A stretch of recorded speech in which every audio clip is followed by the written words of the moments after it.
The universal basic income is a great idea that could fix so many of the problems of modern rich economies. So why are governments so opposed to it?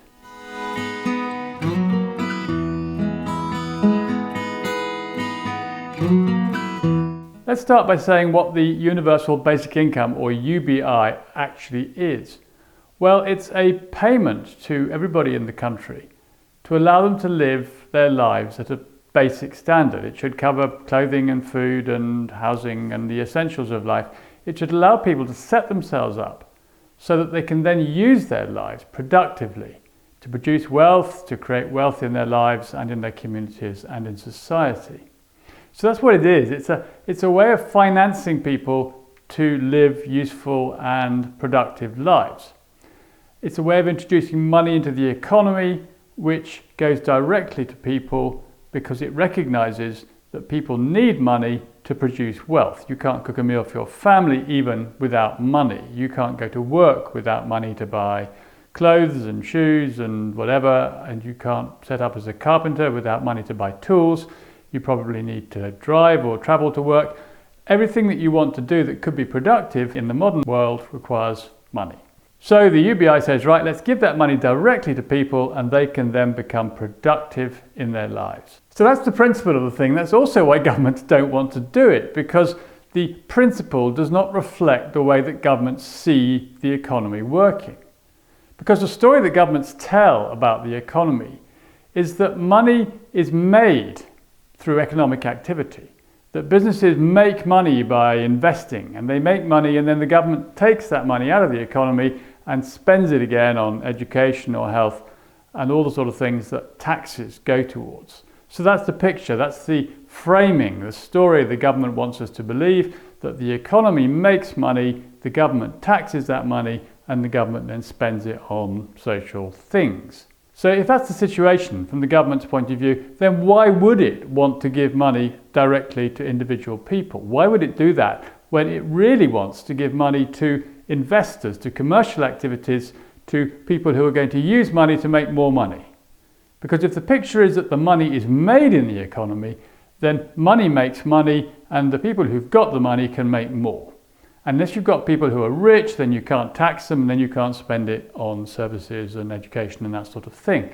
So the government wouldn't want to give money directly to ordinary people in their lives because it doesn't see that as a money-making activity. So that's why the universal basic income has never really prospered in rich countries as an idea to make the economy work more effectively, because it doesn't fit with the model of the economy with which the government is working. And it doesn't fit with the way the governments are measuring the economy too, because the measurement of GDP, which is a measurement that all governments rely upon pretty much, is a measure of money turnover. It's a measure of transactions, it's a measure of profits being made in the economy, and those transactions and those profits are mostly made by people who've already got money. So giving money to people who haven't got money is not going to maximize the turnover and activity in the economy at a money level. So they've no interest in doing that. They want to keep the money flowing to the wealthiest parts of the economy in the naive hope that that wealth will somehow trickle down towards everybody else. Now, trickle-down economics has been discredited for years, but we still operate on the assumption that somehow it works. And we can see how it works or doesn't work, because when there's a recession, when there's an economic crisis, as we had in 2008, for example, what happens is that the poorest people are the first to suffer. Now, wealthy people might think they're doing badly during a recession because their wealth is shrinking to some extent. But if you haven't got any wealth in the first place, then in a recession you're in real trouble, because what's happening there is that the people who've got money are holding on to it. They're not spending it, they're not allowing it to flow through the economy, so that trickle down, those crumbs, if you like, from the rich man's table are not making it to the poorest people in society at all.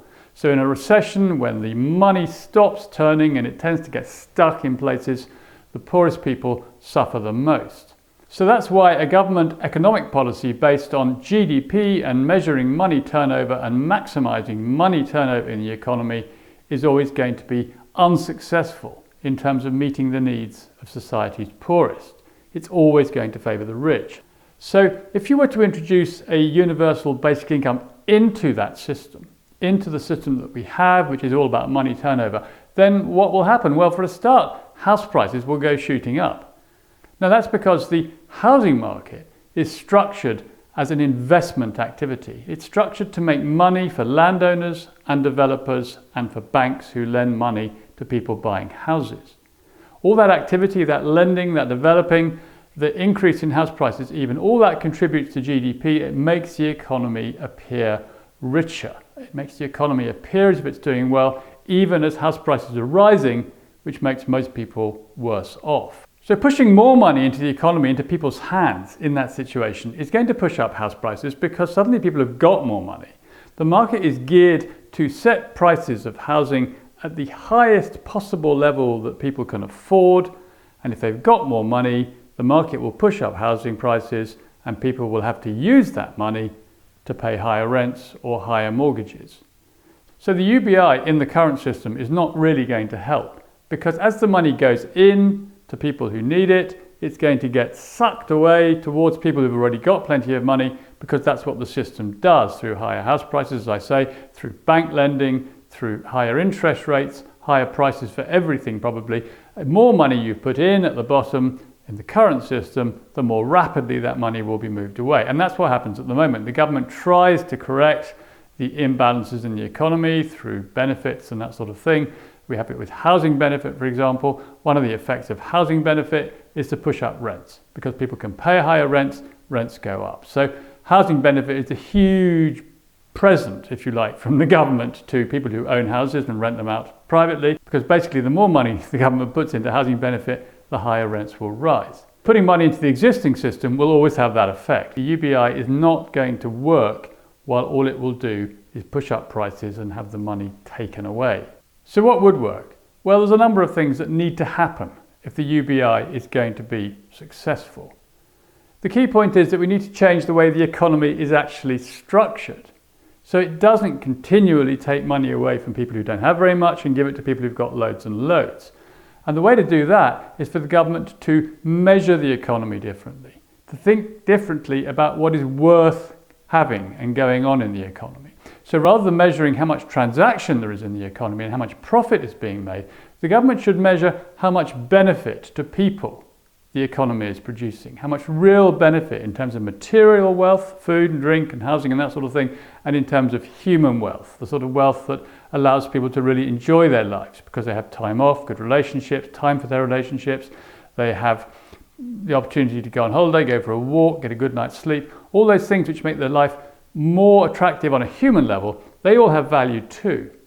So the government needs to think about what is worth having in life and how it measures that as being the objective of the economy. So that's the first thing that needs to happen. The government needs to measure the economy differently so we get different outcomes. And the second thing is that the government needs to stop putting money into non-productive activity.